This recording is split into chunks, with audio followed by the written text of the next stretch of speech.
Are the Arizona Rattlers going to choke in the 2024 playoffs, even though they have a brand new quarterback? Let's go in the alley and find out.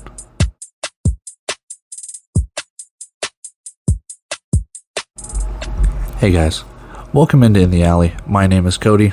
Glad you decided to tune in for another video where we're going to be really starting to dive into each team's little history and how they compare to this offseason and everything and anything in between leading up to the start of the 2024 year.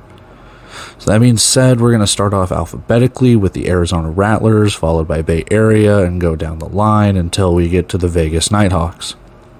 That being said, we got to talk about the Arizona Rattlers a little bit, and with that, it's going to be kind of fun. A lot of Rattlers fans out there, a lot of fans that like to see them choke in the playoffs, as they've done pretty recently, and a lot of Rattlers fans that really just want them to just keep winning championships. So with that, I'm going to break this up into different segments. We're going to start off with their team history, we're going to start off with their schedule, and we're going to finish with a couple of key players that I've highlighted that are coming back for the season, and a couple of players that have either left or have not signed / maybe signed somewhere else, maybe not have signed. I'm not necessarily sure. And we'll get to that later down in the video. So bear with me here, and let's get into it with the history of the Arizona Rattlers. All right, so before we dive into the history, I'm going to be looking this way, and there will be like a little card that pops up with the team's information. That's the same thing that I'm reading off of right here. There's probably a little bit that I have off my memory, but I clearly don't have everything memorized. So that being said, let's dive into the history of the Arizona Rattlers. Starting with their location. This year, they are playing in the Desert Diamond Arena. In years prior, they were playing in the Footprint Center, where the Phoenix Mercury, the Phoenix Suns, WNBA teams played. Head coach Kevin Guy, he's been the head coach for the Rattlers for, a decade plus, give or take. I know he was the coach in the Arena Football League, and he's been the coach ever since they've joined the Indoor Football League. So he's still there. He just keeps getting wins. He just keeps climbing the ladder of just all-time wins in the indoor and arena game. So he's just one of the best coaches for one of the best franchises in the history of indoor and arena football. They claimed 6 championships, 5 in the Arena Football League, 94, 97, 2012, 2013, and 2014 of the three-peat, before they would eventually leave and join the Indoor Football League, where they would win their only championship in 2017. And you see below there, we're going to talk about their 5-year history in a second. But last year's record, 11-4 with the number 1 seed in the Western Conference. And as I talked about, we're going to talk about these 5 years. So let's start with the more recent year, 2023. 11-4, losing in the quarterfinals to Northern Arizona, which means it was a 4-1 upset, and it's a 9-point victory. I mean, it's close, but yeah, that's a loss. 2022, 13-3, losing in the Western Conference Championships to Northern Arizona. 1-point loss this time, and we've got a little bit of a rivalry, and you'll see why when we go into the schedule. 2021, they lost the United Bowl against Massachusetts, and Massachusetts had signed Garrett Hartley, the former New Orleans Saints kicker. I know he's kicked probably other places in the NFL, but former NFL kicker kicks, I believe, the game-winning field goal or the field goal to win them the game. They finished 12-2, lose the United Bowl. 2019, more of the same, undefeated going into the United Bowl. I believe 16-0, and 3-point loss to Sioux Falls. 2018, 11-3, losing the semifinals again to Sioux Falls in overtime. So they're getting there. They're getting to the championship games. They're doing what they can, but you look at these last couple of years, it's been a little bit of a regression. Not much. When you look at the last 5 years, 61-12. So you can sit there and say, well, they're winning games. It's just not the games that matter. And as a team that's been established since 1992, I believe. I mean, I'm getting this stuff off Wikipedia, so, and I know I don't have it on here, but this is one of the longest running franchises in indoor and arena football history right now, and only have 6 championships. They're still trailing Sioux Falls when it comes to championships, and I know that doesn't sit well with Kevin Guy. And you got to really think about, this has got to be a championship year or bust for the Arizona Rattlers. And we'll discuss more of that when it comes up to their schedule here in one quick second. So, like with every year, new schedule is upon us, new teams, new rosters, new everything. And Arizona's no different. When you take a look at the schedule that's going to pop up right here, you'll see they are starting off with Northern Arizona, the team that's knocked them out in back-to-back playoffs. And it's going to be the first game that starts us off, Saturday, March 16th. And then you've got Green Bay and Massachusetts on St. Patrick's Day. When we'll focus on it here, you got 3 games and then a bye week, 3 games and then a bye week. And what I've noticed from Arizona, and I don't know if it's intentional or not, but Arizona likes to have a bye week sometime really close to the end of the season. And I don't know if it's, like I said, intentional. I don't know if it's something that Kevin Guy works into it, or if it's something that just, that's how the schedule and the arena dates play out. But they do have home and homes against the Iowa Barnstormers. They have a home and home against the Jacksonville Sharks, and those are the only 2 teams in the East that Arizona's playing this year. They end up having home and homes with San Diego, home and homes with Northern Arizona, and Vegas as well. And you also have the Kevin Guy Bowl in Tucson and Arizona. Only playing Duke City once, only playing San Antonio Gunslingers once. Welcome to the league.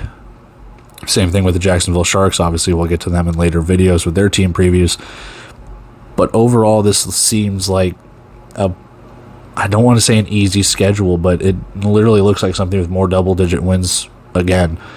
As we said earlier, 61 wins in 5 years. I see more double-digit wins, unless Jacksonville beats them twice.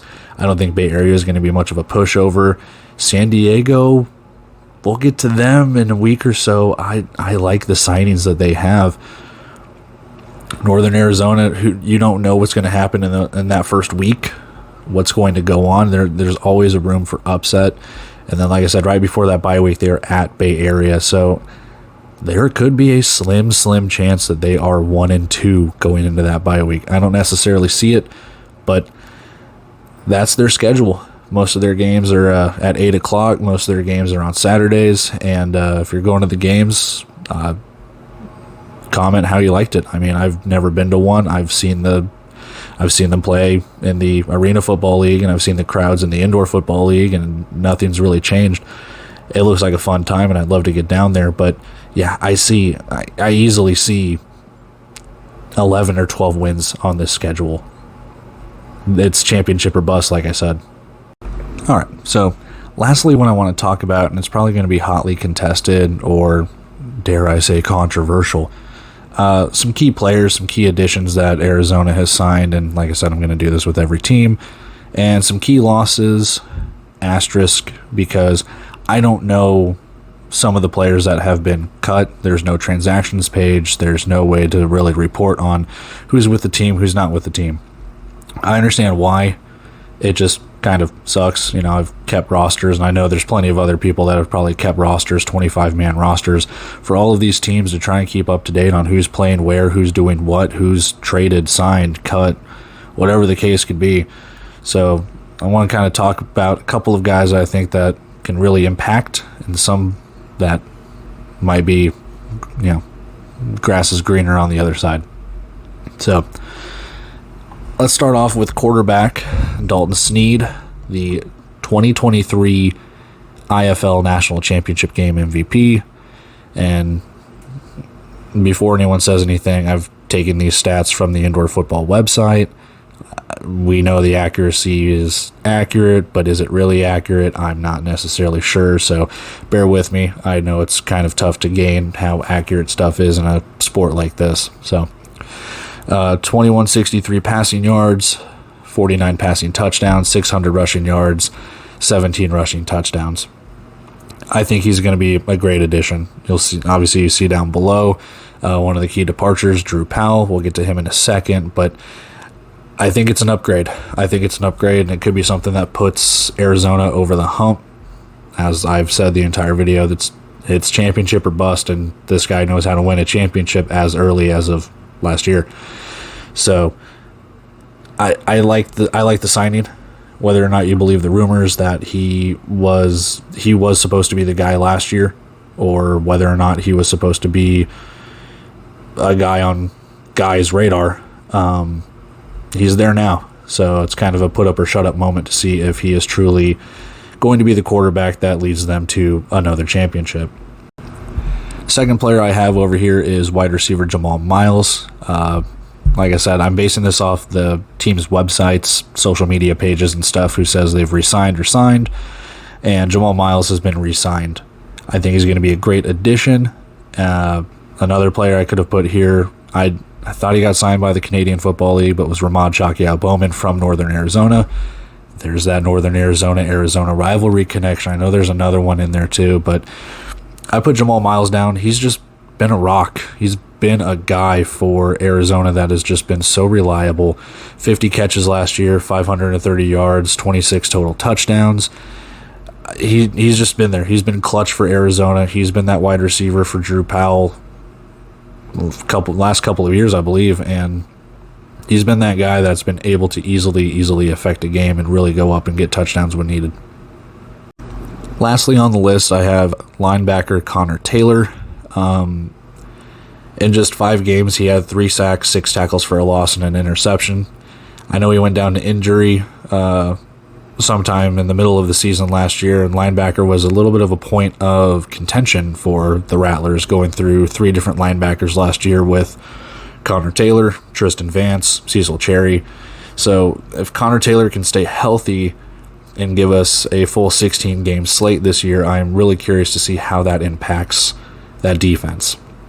Obviously, you see below the players that are lost, but I think Connor Taylor, with the front 2 of Harold Love and Savon Larry, who have also been re-signed, I think that gives a good defensive front for Arizona to really use their defense, as they've done every year, use their defense to their advantage and really shut down opposing offenses when it comes right down to it.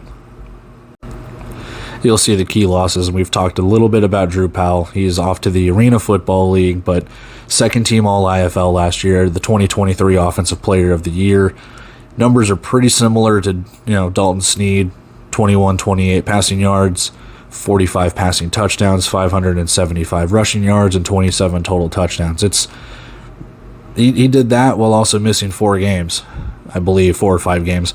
So guy was really good. I mean, obviously second team All-IFL behind TJ Edwards and 2023 Offensive Player of the Year. I don't know if that was a consolation because TJ Edwards was just that good. And again, we'll get to him in a later video. But Drew Powell was he was dominant, just like he has been the last couple of years, but people are going to blame him for the playoff chokes, and I don't necessarily think it was on him, but he's off to greener pastures, and wish him luck in future endeavors, I guess. So I'm going to pair these two together here for the final 2 key losses, and I want to preface it by saying they're not necessarily losses, but I'm recording this 3 weeks before the season starts, I believe. About 20 days out, and I have not heard that these 2 guys have been re-signed. Now, again, transactions page is missing, and stuff is really just kind of under wraps when it comes to players getting signed, released, whatever the case could be. So this could all change. But right now, they have not been signed, so I'm going to put them right here. Devontae Merriweather and Dylan Winfrey. Devontae Merriweather, 79 tackles. First team All-IFL, and his buddy right next to him, 8 interceptions, 1 return touchdown. Again, first team All-IFL. They were just dominant in that secondary for Arizona. Like I was saying with Connor Taylor, that defense is really good. And if those 2 guys resign, or even if one of them resigns with what you have coming back so far, I think that is just going to be the bee's knees for the Arizona Rattlers. If you can shore up that defense and you have Dalton Snead and Jamal Miles, and if you have Ramad Shakial-Bowman, if he's not in the Canadian Football League, like I said, this team is poised to win a championship. I don't want to give away my predictions and everything like that, but this team's going to be really, really good this year. So I don't know. If those two teams don't sign, or excuse me, if those two players don't sign, then you have a little bit of an issue.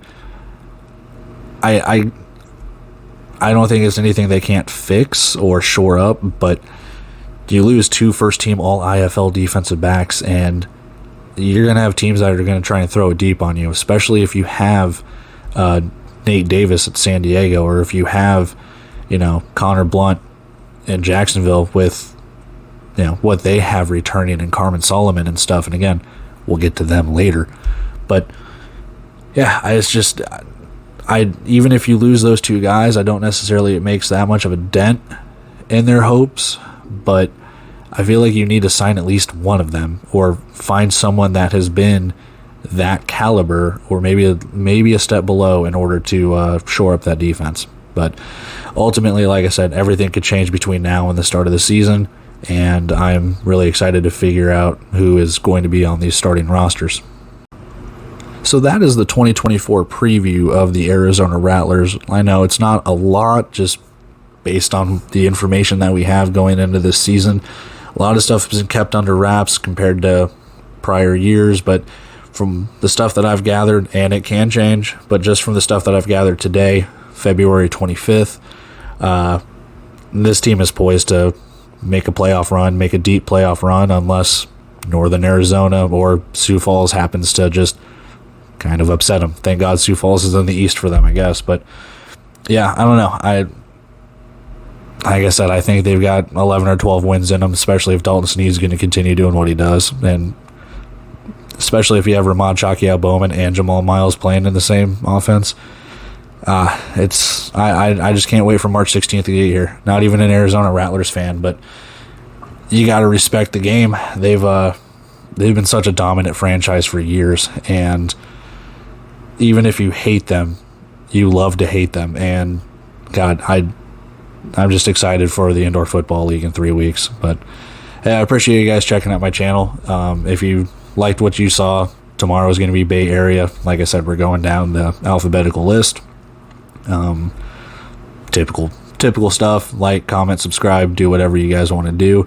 I appreciate you guys taking time out of your day to watch this video. It means a lot to me, and I know we're kind of starting off with a bang here with Arizona. Some of these are going to be a little bit shorter just because of the team history and the uncertainty around roster signings and schedules. So a little long-winded on this one, but like I said, stick with me through the other 15 teams, and let's count down the days until kickoff. See you guys.